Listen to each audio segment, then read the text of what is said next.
अस्सलाम वालेकुम students. Lecture number 2 आपको आज डिलीवर किया जाएगा, जिसमें आप पढ़ेंगे टाइप्स ऑफ मैट्रिसेस। ठीक है, तो मैट्रिसेस की टाइप्स के बारे में हम यहाँ पे हाफ आज करेंगे और हाफ जो है वो नेक्स्ट लेक्चर में पढ़ेंगे। ठीक है, तो सबसे पहले है रो मैट्रिक्स, उसके बाद है कॉलम मैट्रिक्स, उसके बाद है स्क्वायर मैट्रिक्स, उसके बाद है रेक्टेंगुलर मैट्रिक्स, देन ज़ीरो और नल मैट्रिक्स, उसके बाद है diagonal matrix and then scalar matrix. ठीक है, तो ये मैंने आप लोगों की आसानी के लिए क्या किया है, एक डेफिनेशन को याद करने के लिए सेम स्टेटमेंट मैंने रखी है। ठीक है, तो देखें जरा आप क्या लिखा हुआ है, अ मैट्रिक्स विद।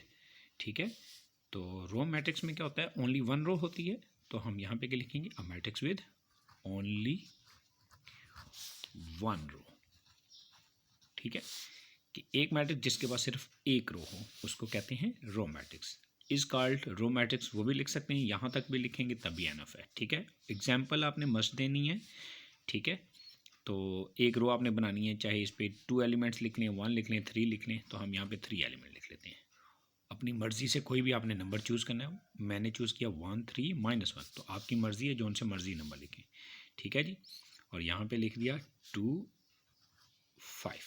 ठीक है, तो इसमें अगर आप काउंट करेंगे तो number of rose only one होंगी। ठीक है, उसके बाद कॉलम मैट्रिक्स, तो कॉलम मैट्रिक्स क्या होता है, जिस मैट्रिक्स के पास सिर्फ एक कॉलम हो। ठीक है, तो इसकी क्या मज़ीद आगे इजाफा करेंगे, अ matrix with only one column.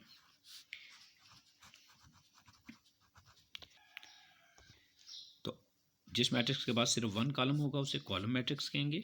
आपने कोई यहाँ पे कुछ एलिमेंट्स लिखने हैं सिर्फ एक कॉलम की फॉर्म में। ठीक है, जैसे मैं यहाँ पे लिख देता हूँ 3 एंड -5, एक ही कॉलम है।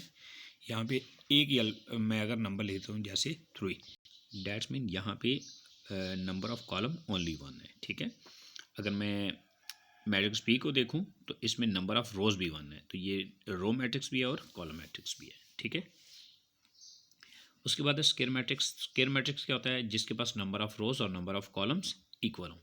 तो आपने क्या करना है,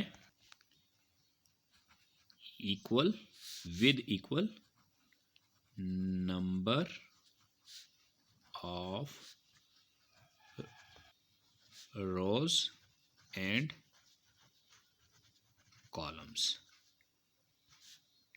ठीक है, तो जिस मैट्रिक्स के पास जितनी रोज होंगी उतने ही कॉलम हों तो उस मैट्रिक्स को स्क्वायर मैट्रिक्स कहते हैं। तो मैंने क्या करना है, यहाँ पे जितनी रोज होंगी उतने कॉलम्स बना देने, यानी मैंने यहाँ पे 2 बाई 2 का एक मैट्रिक्स लिख लिया, तो इस मैट्रिक्स को स्क्वायर मैट्रिक्स कहूँगा। अब यहाँ में मैंने ओनली वन एलिमेंट लिखा है, मीन्स यहाँ पे वन रो है एंड वन कॉलम है, तो ये भी स्क्वायर मैट्रिक्स है। तो रेक्टेंगुलर मैट्रिक्स की डेफिनेशन कर लेते हैं, a matrix with an equal number of rows and columns.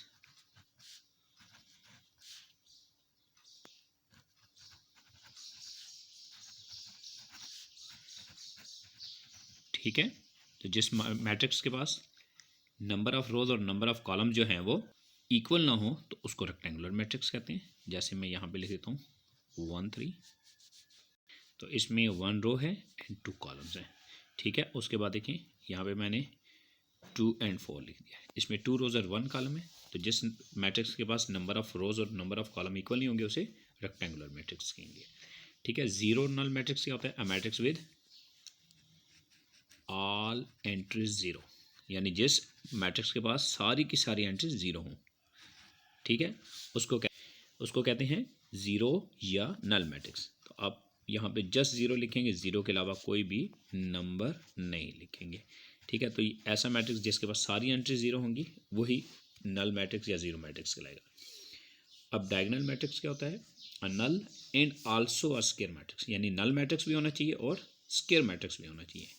ठीक है, विद एट लीस्ट का मतलब है कम अज कम one non zero entry in its diagonal. ठीक है, कि जिसके डायगोनल की कम से कम एक एंट्री नॉन ज़ीरो हो। ठीक है, तो हम यहाँ पे फॉर एग्जांपल स्क्वायर मैट्रिक्स बना लेते हैं। ठीक है, ये नॉन डायगोनल है और जो मैंने एम्प्टी रखा है ये डायगोनल है, तो मुझे कम से कम एक एंट्री यहाँ पे नॉन ज़ीरो जो है वो लिखनी पड़ेगी। फॉर एग्जांपल यहाँ पे मैं अगर 3 लिख देता हूँ और यहाँ पे 0 लिख देता हूँ, तो डायगोनल की एक एंट्री कम से कम जो है वो नॉन ज़ीरो है, तो ये डायगोनल मैट्रिक्स है। ठीक है, अब जैसे यहाँ पे मैंने 2 0 0 1 लिख दिया, अब डायगोनल की दोनों एंट्रीज मैंने ज़ीरो कर दी हैं। ठीक है, जबकि नॉन डायगोनल ज़ीरो रहेगा, तो ये स्क्वायर भी है और नल मैट्रिक्स भी है, लेकिन इसकी कंडीशन क्या है कि कम से कम एक डायगोनल की एंट्री नॉन ज़ीरो होनी चाहिए। स्केलर मैट्रिक्स के लिए डायगोनल मैट्रिक्स होना ज़रूरी है, यानी अ diagonal matrix with same entries. ठीक है जी, यानी एक जैसी एंट्रीज होनी चाहिए। ठीक है, होनी कहाँ पे चाहिए? इन इट्स डायगोनल में होनी चाहिए। ठीक है, फॉर एग्जांपल अगर हम ये वाला मैट्रिक्स लिखते हैं तो यहाँ पे 3 था, तो यहाँ पे भी हमें 3 लिखना पड़ेगा। ठीक है, तो ये हमने सेम एंट्रीज जो हैं वो डायगोनल में की हैं, तो ऐसा मैट्रिक्स स्केलर मैट्रिक्स कहलाएगा। ठीक है, इसकी एक और एग्जांपल जो है वो हम MCQs में से ले लेते हैं, रिव्यू एक्सरसाइज 1 में से। उसमें मौजूद है स्क्वायर रूट 2 0 0 स्क्वायर रूट 2, तो ये भी स्केलर मैट्रिक्स है। क्यों? क्योंकि डायगोनल की एंट्रीज जो हैं वो सेम है। ठीक है, तो इस यहाँ तक आप जो हैं वो इनको जो है वो अच्छे से समझ लें। ठीक है, और अपने पास से भी आप एग्जांपल लिख सकते हैं। ठीक है, तो नेक्स्ट वीडियो में आपसे मिलते हैं। अल्लाह हाफिज़।